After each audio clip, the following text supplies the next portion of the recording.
నగరంలో ఇటీవల కాలంలో ఈ స్పోర్ట్స్ యాక్టివిటీ ఎంత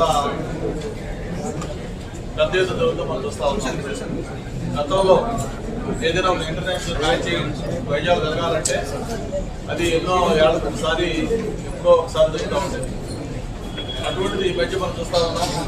ప్రతి ఐపీఎల్ కావచ్చు, లేకపోతే వరల్డ్ కావచ్చు, లేకపోతే ఎనీ మ్యాచెస్ షెడ్యూల్ వచ్చినప్పుడు అందులో 1-2 మ్యాచెస్ కనీసం విశాఖపట్నం కూడా ఉంటా ఉన్నాయి. దానికి ప్రధానంగా మొన్న ఎన్నికల తర్వాత కూటమి ప్రభుత్వం ఏర్పడిన తర్వాత ఈ ప్రభుత్వం క్రీడలకు ఇస్తున్న ప్రత్యేకమైన ప్రోగ్రాం అని చెప్పి మరి ప్రత్యేకించి ఆంధ్ర క్రికెట్ అసోసియేషన్ ఏదైతే కొత్త నాయకత్వం చేపట్టిన తర్వాత మరి బీసీసీఐతో కోఆర్డినేట్ చేసుకుంటూ భారతదేశంలో జరిగే ప్రతి మ్యాచ్ల్లో కూడా కనీసం ఒక మ్యాచ్ లేదా 2 మ్యాచ్లు విశాఖపట్నం స్టేడియంలో జరిగేటట్టుగా మనం గత ఈ 20 నెలల్లో చూస్తూ ఉన్నాం.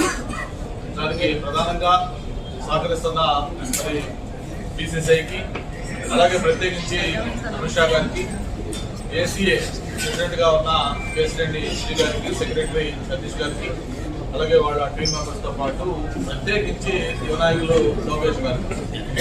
లోకేష్ గారు ఈ మ్యాచెస్ జరిగేటప్పుడు ప్రత్యేకంగా ఏదైనా ఒక ఇంపార్టెంట్ మ్యాచ్ జరగాలన్నప్పుడు అవసరం వస్తే అమిత్ షా గారి అబ్బాయిగా ఉన్న దేశంతో కూడా మాట్లాడి ఆ మ్యాచెస్ తెచ్చే విధంగా కూడా చూస్తూ ఉన్నాం. మరి అందులో భాగంగానే ఇటీవల మ్యాచెస్ కూడా మన విశాఖపట్నం స్టేడియంలో